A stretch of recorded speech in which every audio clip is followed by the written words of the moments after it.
With the Venture X business card from Capital One, you earn unlimited double miles on every purchase. And with no preset spending limit, your purchasing power adapts to meet your business needs. Capital One, what's in your wallet? Find out more at CapitalOne.com/VentureXBusiness. Terms and conditions apply. I'm Sarah Lynch, and you are listening to Your Next Move, Audio Edition, produced by Inc. and Capital One Business. Today's episode comes from the Your Next Move Vault and is a conversation between host Bea Dixon, CEO and founder of the Honey Pot Company, and Rachel Roth, founder of Urban Skin RX, a cosmetics company that curates clinical skincare for all skin tones. In their conversation, they discuss brand awareness without social media, pivoting late in the game, and what it takes to make your business legit. Here is Bea's conversation with Rachel Roth. Enjoy. Rachel is my dear friend who I adore. And so this is a treat to me because I'm not, it's always a treat to talk. But it's a special treat because I'm really grateful that you would make the time for this. So. Well, that means so much to me. I was actually headed to Honolulu, I think yesterday, but when she called, I had to be here. So anything for you. Well, thank you for stopping your holiday for a day for me. So, today's topic is going to be about building brand awareness without social media, like before there was a social media. There's going to be a lot of emphasis on this because I think what all of us are finding as founders is that on social media, it's getting a little harder and harder for us to do business. And Rachel is a genius at this because she started her company before there was a social media. Wait, I'm not that old. There was social media. It just was not what it is. It's not that. It was like MySpace. But there wasn't Instagram.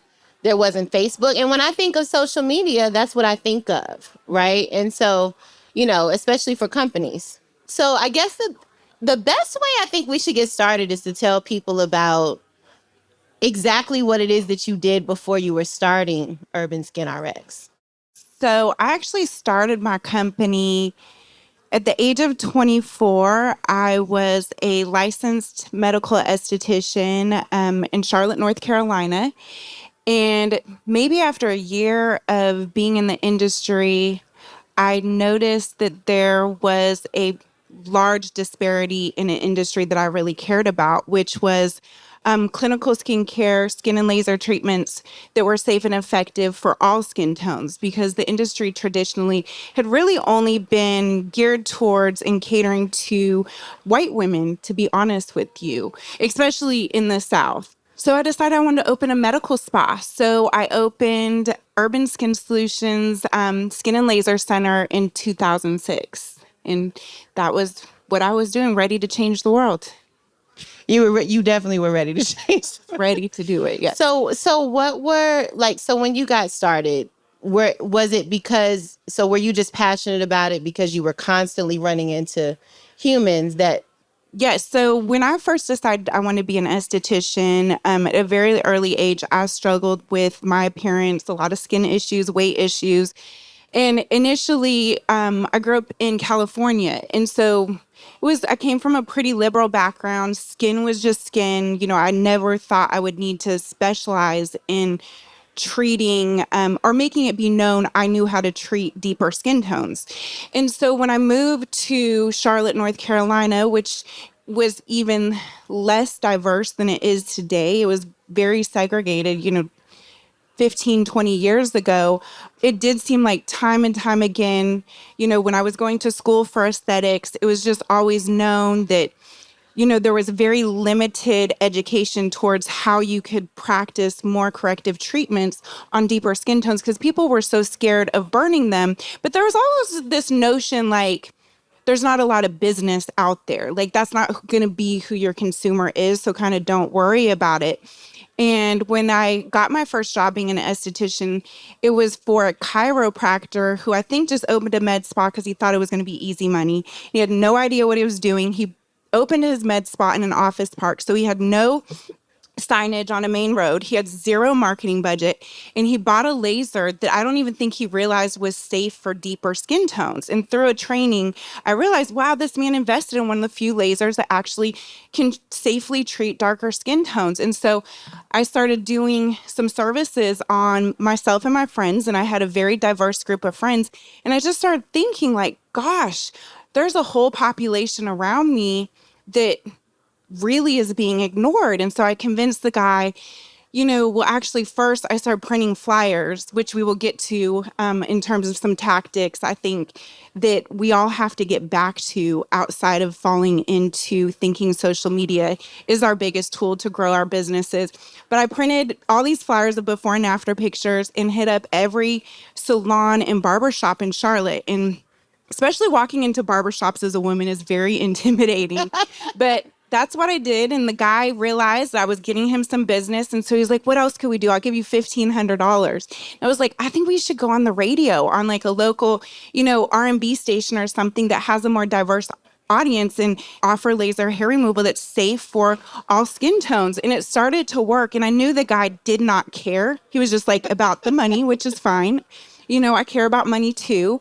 And I think just very quickly I learned like that it was my calling, that it was something where I could live out my passion of helping people feel and look better about their appearance, but I could also make a difference in the world in terms of a real disparity that was not fair that I could help make a difference with. Which is beautiful.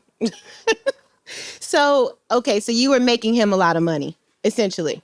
Yeah, I was making him some Yes. good money. Yeah. And so did you literally just wake up one morning and say, I need to do this on my own? I was like, I was on probably a 5-year plan, like, by 30, I'm going to open my own medical spa. And then one day I'm going to franchise them. But very quickly, I was like, why wait? Exactly. And I remember I ordered my Business Plan Pro. Does that even exist anymore?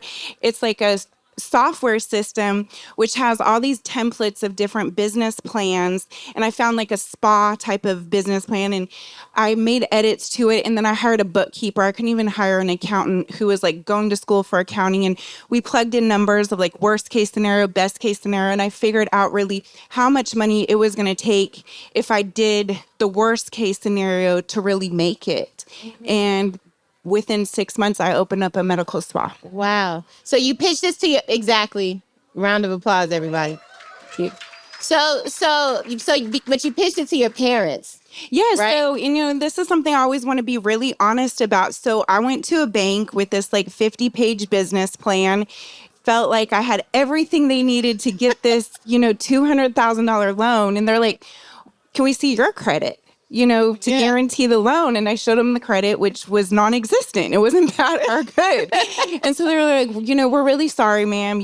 We need somebody to guarantee this. And I was lucky enough to have a family that did believe in me and was willing to sign for the loan. And I got them all their money back right away.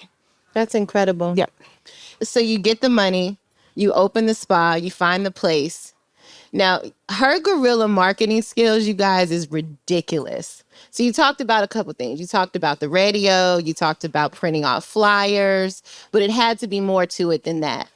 Oh, yeah. I would say, from the beginning, I was always really intrigued with making every person that worked for me salespeople. It did not matter what position you were in. If you were a receptionist, I was finding a way to incentivize you with sales. And so I was from a very early beginning to my career, I was really priding myself in some very unique commission structures. So I knew that every time I turned my back, because that is a problem as an entrepreneur, that we feel like how can you find people to treat your business like their own?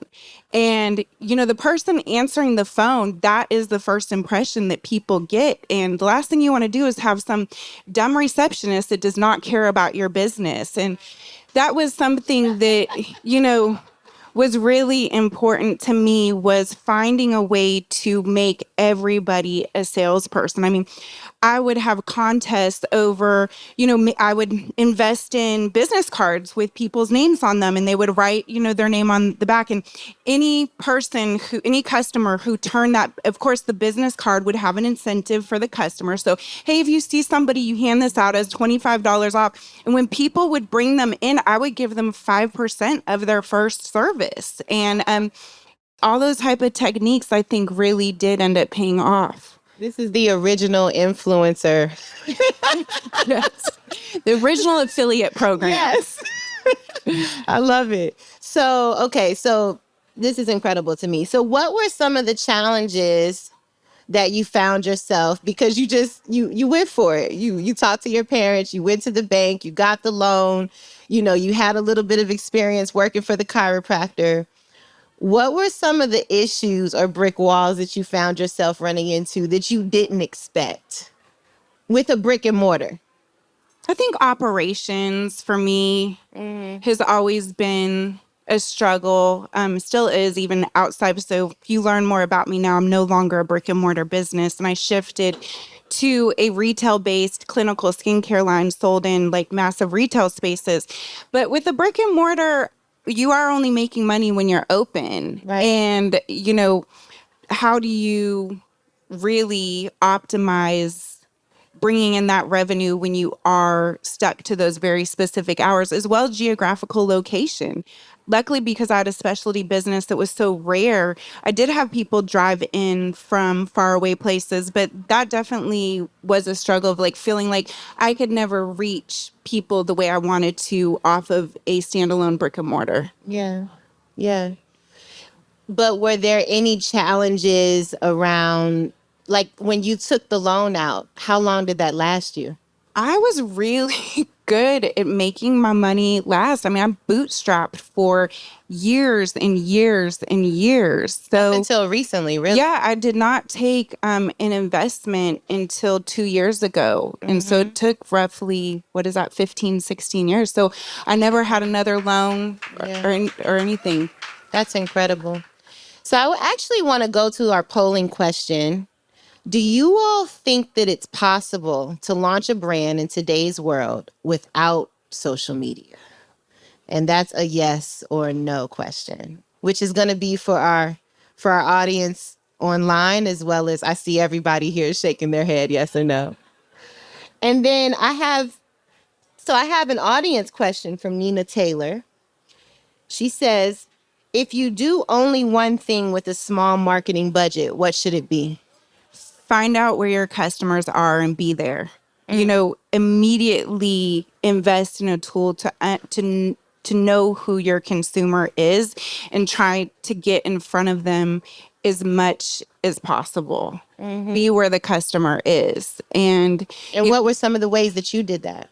It was all expos. I mean, I spent my life on the road for years. Anybody who would allow me to set up a booth, whether it was a State Farm, event but I mean, that's how you and I met, was setting up booths at trade shows everywhere. So, and I'm really excited that the pandemic as of now is looking like that's finally possible again, because I think that is so important for brand awareness. People crave authenticity, and there's nothing like face-to-face time with the customer to show them the experience of your business. And I know we are so into remote work at this time, and myself and the editor of Inc. were just talking about this is, I'm old school. I'm on the hybrid schedule right now, and I know you're fully remote, but there's something about the magic in the room. Like, why are we here having so much fun together? Because it's face to face. And so I think, again, I really encourage people to find the ways to do that, even on a cheap budget. You do not, don't go in this convention center and get intimidated by these fancy booths and think that that is the only way to make it, because that's not the only way to make it. You can do it the scrappy way. You can. Yeah. I mean, we would have a table and maybe a tablecloth, and we would take because our products are plant derived. So we would go to the grocery store and buy fruits and vegetables that were in the product. And we would just set that up. And then we went to like Kinko's or something and got a big, what's this thing called? Like a big banner. step and repeat? We would, yes, a step and repeat. And literally we would just set our products up and we would sell it. I remember going to Essence Fest and I thought we were going to be inside. It was July. This is New Orleans in July, you guys. It was awful. It was like the worst thing in the world. But guess what? What you gonna do? There's thousands of people walking by because that's what trade shows are for. Because you're gonna be able to get in front of thousands of people in a matter of just a few days. So I can't agree with you more. One thing I want to add on to that, and I know it's actually, that's not true. I was going to say it's different when you have a service-based business because I've done it both ways. But there's a lot of debate out there about, giving away your product or service for free. And does that cheapen your brand? And will never be able to quantify the amount of services and products I gave away for free. And it was because I believed in the retention of my good and service. And I knew that if I got you to try it one time, You would come that back. the odds were that you would come back. And so I would massively discount your first free service or every celebrity or influencer that I treated for free. And I was not about to put a contract in front of them being like, if I give you this free microderm, are you going to do? I would take my chances. And a couple people did burn me. They didn't post, they didn't do, but like, people loved what I offered. And I highly recommend looking into sampling programs. Yeah. And so speaking of that, we have another audience question from Shakia Arston. She says, as an independent business owner building your brand from the ground up, how did you constantly generate consistent startup revenue? Was that one of the ways that you did it? Yeah, I would definitely. I mean, I was a business and still to this day, and I'm not 100% at peace with it, where I did become a discount business. Like I put out monthly specials as a tool at my medical spa. And now years later, we do a lot of online sales, and it became a huge part of, just a guaranteed stream of revenue. But I think that there is a gift and curse around that. But, you just got to be careful to not fall too deep into that trap. I totally agree. But in the beginning, sometimes that's all you got. It's to just be like, yo, take it and let me know what you think. So I completely agree with you. So, okay, so let's fast forward. It's 2010 and you're founding Urban Skin RX. Mm-hmm. So what made you say, you know what, I want to not only be in the med spa business, now I want to make products. It seems like it's just a natural flow, but like because that's a big step.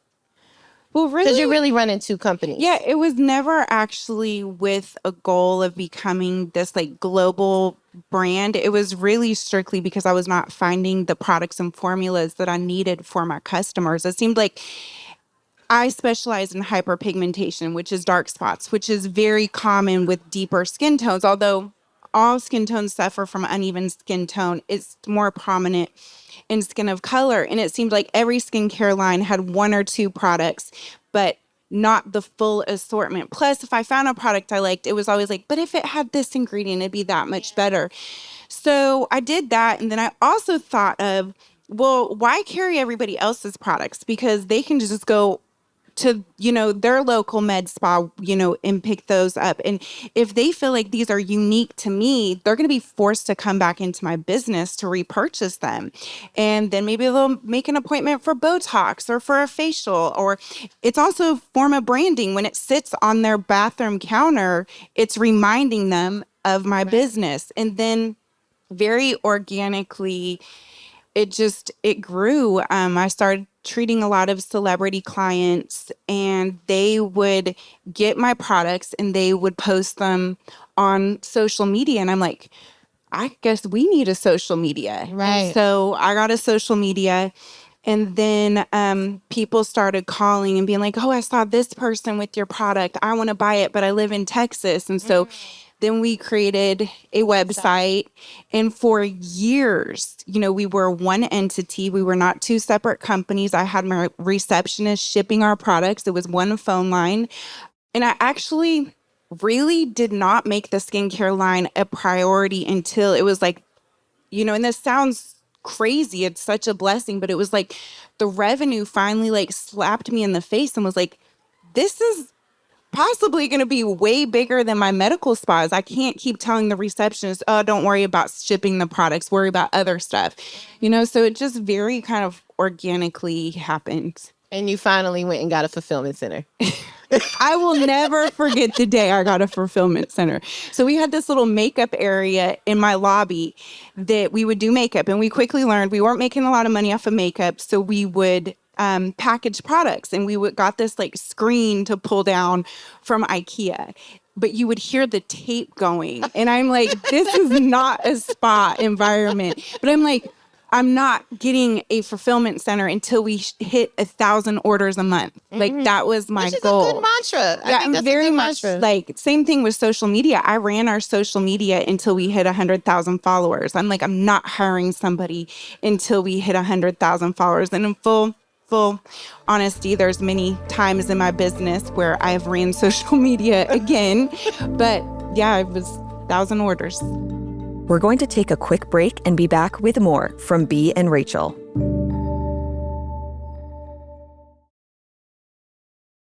Here's a little tip for growing your business. Get the Venture X business card from Capital One and earn unlimited double miles on every purchase. Plus, the Venture X business card has no preset spending limit, so your purchasing power can adapt to meet your business needs. And when you travel, you'll have access to over 1,300 airport lounges. Just imagine where the Venture X business card from Capital One can take your business. Capital One, what's in your wallet? Terms and conditions apply. Find out more at CapitalOne.com/VentureXBusiness. So initially, what was your product innovation strategy? Because at first it was based on what you were recommending, but then now you have so many amazing, beautiful products. Yeah, my product innovation strategy is very screwed up. Our brand has a very screwed up architecture.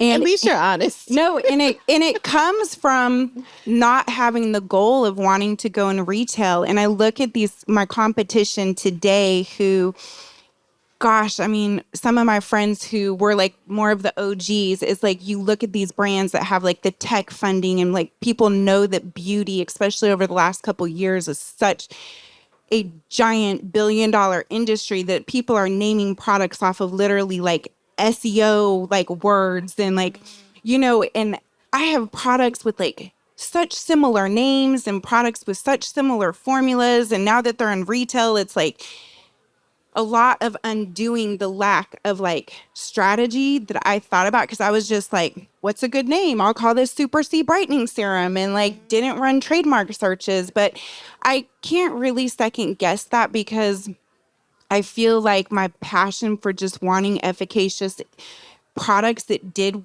what I promised my clients they would do is what got me to where I am today. We have over a 60% retention rate of consumers that come back and purchase from us, which for the skincare industry is extremely high. So, I mean, we could have the best brand architecture where it's like step 1, step 2, step 3, but maybe we would not be where we are today at the same time. You just said something that's interesting that I think for other business owners that may run into the same problem. The products that may have already had a trademark on them, or that you may have had to go back and change the name, what was that process like? It's hell. It's not fun at all, especially when you have a private equity firm involved. And it's all about intellectual property at this point to them. So it's difficult being in the big leagues. It's like you have so much further to fall and so much to lose once you get to a certain point, which is really scary. And I suffer from anxiety daily as a founder. But, you work through it. And I think that if anybody who's successful as an entrepreneur, it's because they have grit and it's because they refuse to fail. And there's no, problem too big that I feel like I can't solve. And I will stay up all hours of all nights to make sure that I get it done.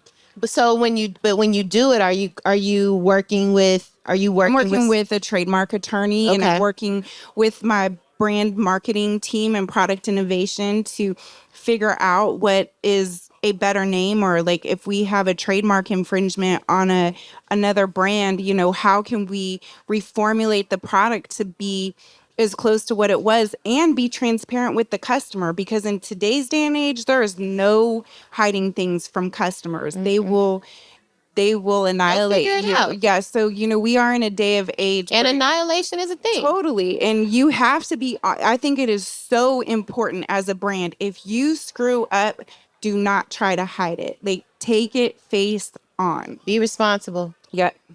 So with the way that social media is changing these days, us not being able to go after our customers the way that we did just even a couple years ago or even a year ago, are you finding yourself going back into your guerrilla marketing bag? Yeah, no, for sure. The last 2 years, I think anybody in marketing can say that it's been the two hardest years of my life, especially if you've been doing this as long as I have. It's like everything that you've ever known that worked is either crazy expensive, Right. with way less return. And so it is a lot of going back to the basics. I mean, it's all about like maximizing your email campaign strategy. It is about, really understanding the customer journey and where do they drop off and how do you prevent that, and how also, I still think that word of mouth and recommendation tools, like I just saw some study where word of mouth has 5 times the return that any effective digital ad has. So, how do you really maximize your opportunities with that? I mean, I think that there really are so many opportunities outside of social media. I completely agree with you. But so I'll ask you the question that I asked in the polling, right? Do you feel like you can launch a business these days without it? When you say without it, like you don't go on it, period. Like you either Well, don't it's make it not a your- big thing. I think it's like a website. And depending on the business you have to have a great website, especially if it's one that you are selling on. But I think that customers want to know that you're legit, and I don't think that you have to have a huge following to be considered legit, but I do think it is a way to it's like a reference check. Like, okay, they're on social media, it clicks through to their website, the content matches what they're trying to sell. But no, I do not think you have to put a lot of effort into social media to make it as a business. Yeah. So what would you say was your defining moment with Urban Skin RX, with your med spa first? And then what would you say was your defining moment with your brand? And were there any moments where those two kind of interchange between each other? When you say defining moment, what do you mean by that? Like was there a moment when like super scale happened? Oh, yes. Yeah. And and what was that like? And how did you recover from that? Yeah, no. So with my med spa, it was when I added medical weight loss. I found out on our insurance policy that now that we had a nurse practitioner and a PA, we could start prescribing weight loss medications. And I had somebody who'd suffered with weight issues my whole life. And so I did feel very passionate about it. And I always have to do things that I'm passionate about in the business. Just the volume of customers that we were seeing, because they were like in 30-minute appointments, was just on a whole nother level. And then that group of customers started signing up for other services. So that really was a pivotal moment in my medical spa journey. And then with the skincare brand, there was multiple moments where the business grew in really important ways. One was when a couple different celebrities aligned themselves with my brand. I remember that. Yeah, Tiana Taylor it was first Fantasia. I'm not sure if you guys know Fantasia from American Idol. She was the first celebrity that started being a client. That definitely helped legitimize us. And then the reason why Tiana Taylor was so important was when Tiana Taylor, unpaid, told the world, this cleansing bar is the Like, Her exact words. yeah, we sold like $200,000 worth of product in like a day and a half. And I was like, wow, this is serious. Yeah. So that was then of course, for me getting into Target, and that was a very surreal moment just because it's like Target, and I will never forget taking my little girl, and I'd had it in my mind. I was like, if I ever get into a major retailer, I'm going to lay down on the aisle floor. And I think it was just because maybe in my mind, it was like I could finally rest, which was such bullshit. You never rest as a CEO or founder. So that was a big moment, but it was a big moment because everybody needs that person to validate you. And like everybody's waiting for that one person to say that they really are a real thing. Yeah. And then of course, all the other retailers start coming, Ulta, Walmart, HSN, QVC. It was like they just needed somebody to say, okay, they're a They real always business. Then I'll stop after this one other thing, but we ended up going viral on TikTok right before the pandemic. And we weren't even on TikTok. And it was like one day, it was just like my e-com manager is like, does somebody post for us? Or do we have a discount code out there? Like our sales are like triple what they should be right now. And this girl emailed us and she's like, hey, I just want to let you know I did this post on TikTok and I did a hashtag clear skin 3-week challenge. And I put up this before and after picture of your product. And I said I bought it at Sephora. Mind you, we're not at Sephora. And she was like, and it's at over 1 million views. Well, over the course of like 4 to 8 weeks. Sephora should have put you in. Girl, please call and tell them that. But the company's forever changed from a size perspective. We pretty much doubled overnight. And I will tell you something really funny about that. So 5 months before that, I sold a very large stake of my brand to a private equity firm. And if I had just waited 6 months, it would have been an entirely different valuation. I'm talking Night and day. triple. Wow. So, but you can never second guess those things that happen. And going viral on TikTok has its pluses and minuses. One, it was a customer base that we were not used to. It was very, very young kids. They were not multicultural, which was who our main consumer was. And you spend a lot of time learning about your customers so you know how to market to them. And we did not have a clue how to deal with these young high schoolers. And they all were buying the same exact product. Well, mind you, I've prided myself in making 40 different products for all different skin types. And they were all buying the exact same product regardless of their skin type. So we ended up with a lot of bad reviews. I would say 30 to 40% of reviews on TikTok ended up being like, this brand is trash. It dried my skin out. It doesn't work. You know what I mean? And of course, it was so painful to hear that, but it still definitely really grew my brand and changed some things. I think it's beautiful that you're willing to say that you got bad reviews. Because it is, right? Like it's honest. Because you choosing the right skincare for your type of skin is extremely important.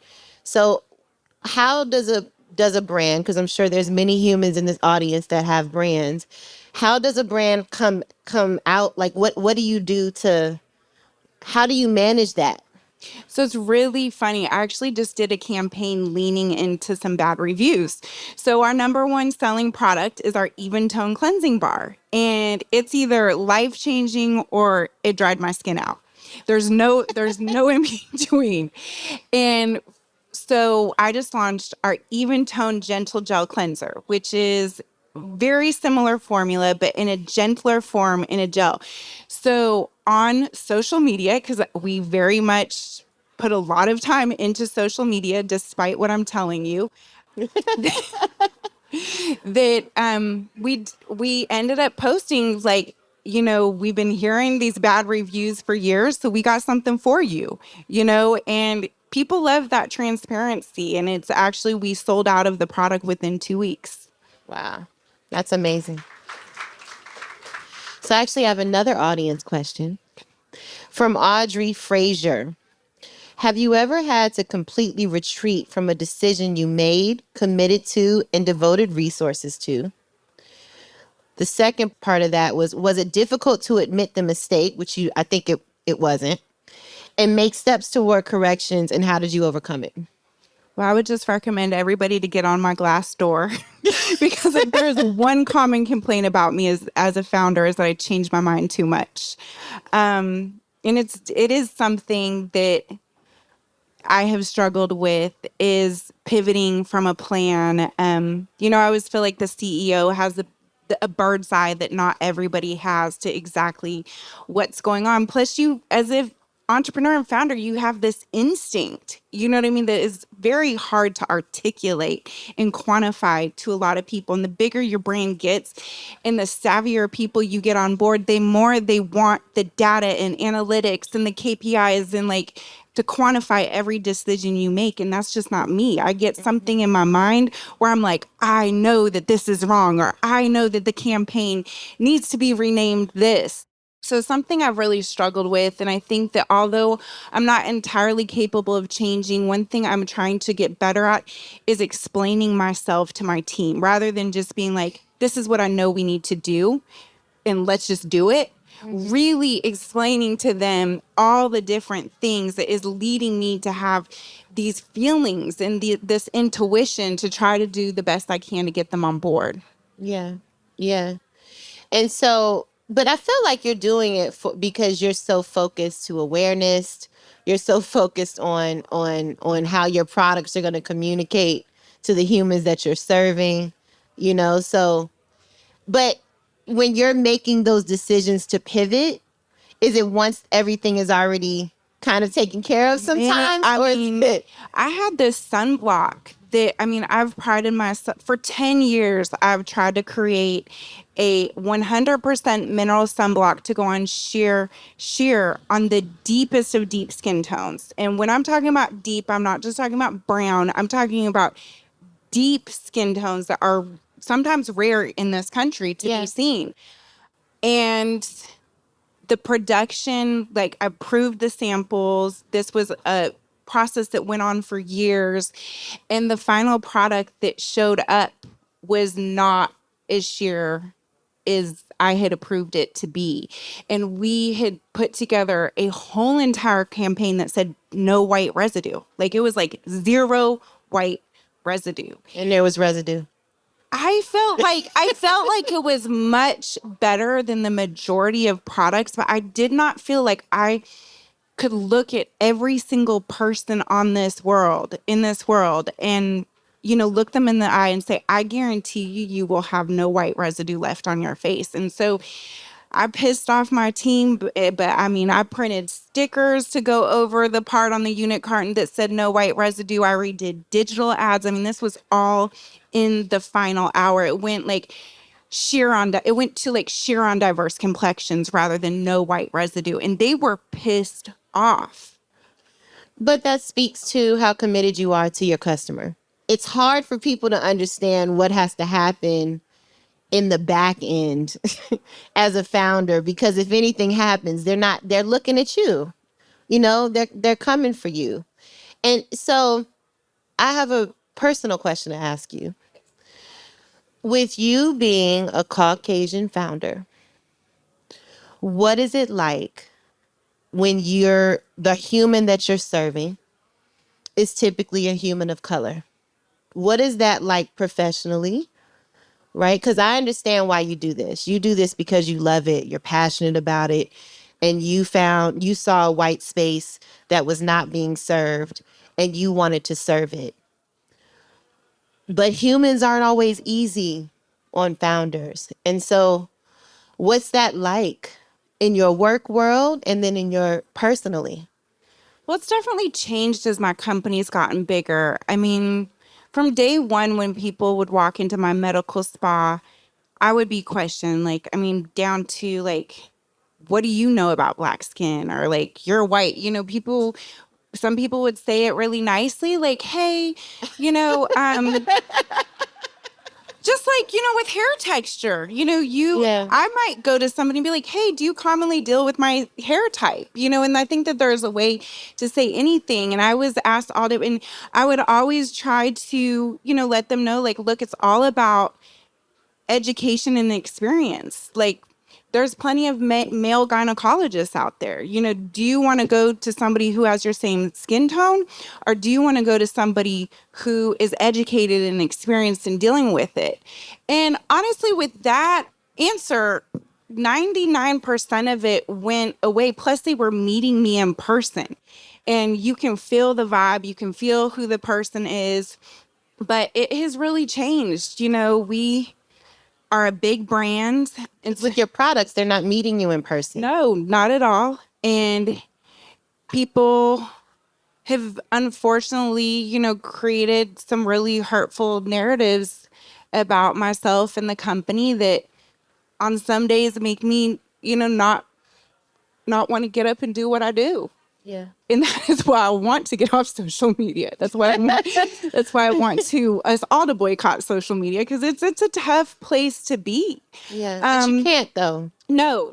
And I just, at the end of the day, we are by far supported more than we aren't. I know that if you do the digging in our company and me, you are going to see that we are the real deal.